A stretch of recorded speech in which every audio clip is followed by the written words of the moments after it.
બાબતે આજે વધારે વિસ્તૃત ચર્ચા નથી કરવી, પણ છેલ્લા 6-8 મહિનાથી અમે જે લડાઈ કરીએ છીએ એ લડાઈ અથવા તો પદયાત્રા એ છે, આ પદયાત્રા એ મુખ્ય માંગ જે છે કે વીજ લાઈનોમાં માર્કેટ ભાવના 4 ગણું વળતર, અથવા તો માસિક 50,000 ભાડું, અથવા તો એક થાંભલાના 2 કરોડ રૂપિયા. આ જે 3 ઓપ્શન છે એ જ માત્ર લડાઈ નથી. જમીન માપણી રદ કરવાની છે ને, જમીન માપણીનો પ્રશ્ન સૌથી અઘરો પ્રશ્ન છે. જમીન માપણી રદ કરો, ખોટું જમીન સંપાદન બંધ કરો, ખેડૂતોના દેવા માફ કરો, ડુપ્લિકેટ દવા, ખાતર, બિયારણ ઉપર પ્રતિબંધ મૂકો, MSPનો કાયદો બનાવો. આ બધી જ માંગો લઈને નીકળ્યા છીએ. પણ એની હારે હારે અમે નવા યુવાનો પેદા થાય, ખેડૂતો માટે લડતા થાય, જે શું કહેવાય, આમ જેની કરોડરજ્જુ મજબૂત હોય, ક્યાંક આર્થિક પ્રલોભનોમાં ન આવી જાય, ખેડૂતો આરે સોદા ના કરી નાખે, એવા યુવાનો, ડેડિકેટેડ યુવાનો ને 2 દિવસના સેમિનાર કરીને તૈયાર કરીએ છીએ. વીજ લાઈનોના કાયદાઓથી એમને માહિતગાર કરીએ છીએ. લગભગ અલગ અલગ 100 જેટલી સભાઓ 15 જૂને ગયા એની પહેલાં કરી છે.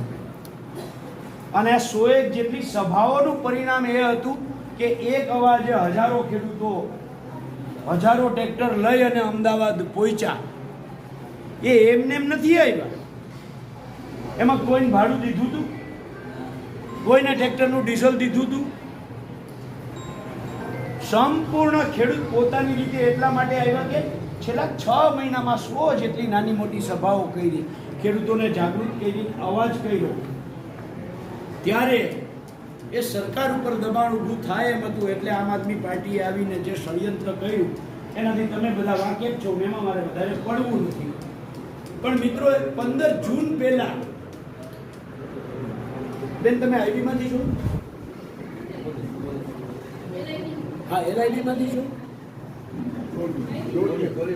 ભલે ભલે, અરે કઈ વાંધો નહીં. અમે આમંત્રણ નથી આપ્યું, તમે રિયો એની યારે અમને વાંધો નથી.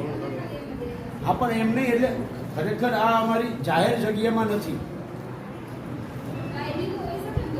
ના બેન, ના હોય. અમારી વ્યક્તિગત મીટિંગ હોય અમારી, એમાં આઈબી ક્યાંથી આવી શકે? નહીં, એટલે તમે રિયો એનો વાંધો નથી, ભલે રિયો, પણ સરકારને કહેજો કાયદા તો અમને ખેડૂતના દીકરાઓને ખબર છે. હો, હા. એટલે આ જે વાત છે એ 15 જૂને પહોંચ્યા. એની પહેલાના 3 દિવસ પહેલા સાપકડા ગામમાં કંપનીઓને જે દબાણ ઊભું થયું, ખેડૂતોને સામેથી 32 લાખથી 60 લાખ રૂપિયા આપવાનું ચાલુ કર્યું. ધ્રોલનું હમાપર ગામ છે, આમ નજીક આવ્યા એટલે હવે ધ્રોલને યાદ કરીએ છીએ. હમાપરમાં સામેથી ખેડૂતને એમ કહે છે કે 25 લાખ આપીએ, 28 લાખ આપીએ, 30 લાખ. એ જે 25 થી ચાલુ કર્યું તો અત્યારે 38 લાખ 40 લાખે ઓફર કરવા માંડ્યા છે.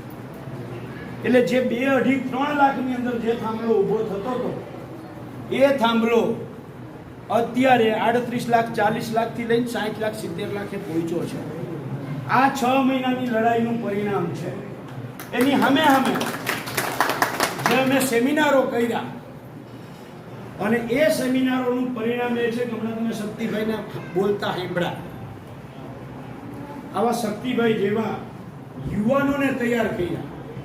કેવી રીતે બોલવું, શું બોલવું, કાયદામાં રહીને કેવી રીતે વાત કરવી.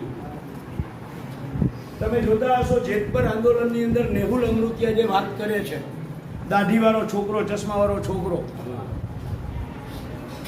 SP આવ્યો હોય, કલેક્ટર આવ્યો હોય કે SDM આવ્યો હોય, એની આંખમાં આંખ નાખીને વાત કરતા અમે શીખાડ્યું છે. આ અમારા આંદોલનની જીત છે કે અમે નેહુલ અમૃતિયા જેવા આગેવાનો, નવા નવલોહિયા યુવાનોને પેદા કર્યા છે. એટલે આ માત્ર આંદોલન એક પદયાત્રા નથી. આ આંદોલન ખેડૂતના નવા દીકરા દીકરીઓ લડતા થાય, બોલતા થાય, સરકાર અને અધિકારીઓની આંખમાં આંખ નાખીને વાત કરતા થાય, એ માટેની આ લડાઈ છે. એટલે માત્ર વીજ લાઈનો નથી, પણ આમાં અમુક ગામોમાંથી અમુક ખેડૂતોને મળ્યા. તો મારે એમાં ખેડૂતોને કહેવું છે કે કંપનીઓ કદાચ 5 લાખ 10 લાખ 15 લાખ 20 લાખની ઓફર તમને કરે ને તો આ ઓફરમાં આવી ના જતા. ઓફરમાં આવી ના જતા. હું બહુ સ્પષ્ટ કહું છું. તમે જેટલી ના પાડશો, આમ રબરને આપણે ખેંચીએ ને તો જેટલું ખેંચ્યો એટલું લાંબુ થાય. એમ કંપનીઓને જેટલા દબાવશો, પેલા 2-2.5 લાખ દેતા હતા, લડાઈ કરતા રહ્યા તો 10-15 લાખે પહોંચ્યા, લડાઈ કરતા રહ્યા તો અત્યારે 35-40 લાખે પહોંચ્યા. અને મને તો ખાનગીમાં સમાચાર એ છે કે જેતપર ને એની આસપાસમાં હવે કંપનીઓ કદાચ કરોડ સુધી દેવાની સામેથી ઓફર કરવા માંડી છે. તો એ લડ્યા તો થયું છે. એટલે આપ સૌને પણ વિનંતી છે, જે ખેડૂતોના ખેતરમાં થાંભલા આવતા હોય તો નાની એવી રકમમાં બાંધછોડ ના કરી લેતા, સૌ સાથે મળીને લડશું. અને મેં પહેલાં કહ્યું એવી રીતે ફરીથી વાત કરું, જેટલા મેક્સિમમ સાથે આવી શકો એટલા સાથે આવો. અને છેલ્લા 2-3 દિવસ જ્યારે દ્વારકા પહોંચવાનું હોય એના 2-3 દિવસ પહેલાં ગામના ગામ દ્વારકા બસોના બસો ભરીને ભાઈઓ બહેનો બધા જ પધારો. અને છેલ્લા દિવસે આખું ગામ પહોંચે એવી આપ સૌ પાસેથી અપેક્ષા સાથે જય જવાન જય કિસાન જય જવાન. હવે પંખા ચાલુ કરી